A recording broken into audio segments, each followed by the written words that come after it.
RSS വിവാദത്തിൽ നിലപാട് വ്യക്തമാക്കി ബിജെപി നേതൃത്വവും രംഗത്തെത്തി. അടിയന്തരാവസ്ഥ കാലത്തെ രാഷ്ട്രീയ സമവാക്യങ്ങൾ വേറെയെന്നും ഇന്ന് സിപിഎമ്മുമായി സന്ധിയില്ല എന്നുമാണ് വിശദീകരണം.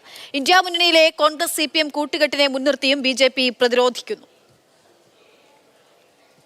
തെരഞ്ഞെടുപ്പ് പ്രഖ്യാപിച്ചപ്പോൾ യോജിച്ചു പോകണം എന്നുള്ള നിർദ്ദേശം അവരുടെ ഭാഗത്തു നിന്ന് തന്നെ ഉണ്ടായി. അടിയന്തരാവസ്ഥയ്ക്കെതിരെ ഫൈറ്റ് ചെയ്ത പാർട്ടികൾ യോജിച്ച് മത്സരിക്കുകയാണെങ്കിൽ അവരുടെ കാൻഡിഡേറ്റ് ആരായാലും, അത് മാർക്സിസ്റ്റാണോ പ്രശ്നമില്ല, സംഘടനാ കോൺഗ്രസ് ആയാലും ഏതായാലും അവർ സപ്പോർട്ട് ചെയ്യാം, അവർക്ക് വോട്ട് ചെയ്യണം എന്നുള്ളതായിരുന്നു അന്നത്തെ സംഘത്തിൻ്റെ നിലപാട്. മനുഷ്യത്വത്തിന് വില കൽപ്പിക്കാത്ത, മനുഷ്യനെ പൂർണ്ണനായ മനുഷ്യനെ അംഗീകരിക്കാത്ത ഒരു പ്രത്യയശാസ്ത്രം. ഞങ്ങൾ 200-ലധികം സഹപ്രവർത്തകരെയാണ് അവർ കൊന്നൊടുക്കിയത്.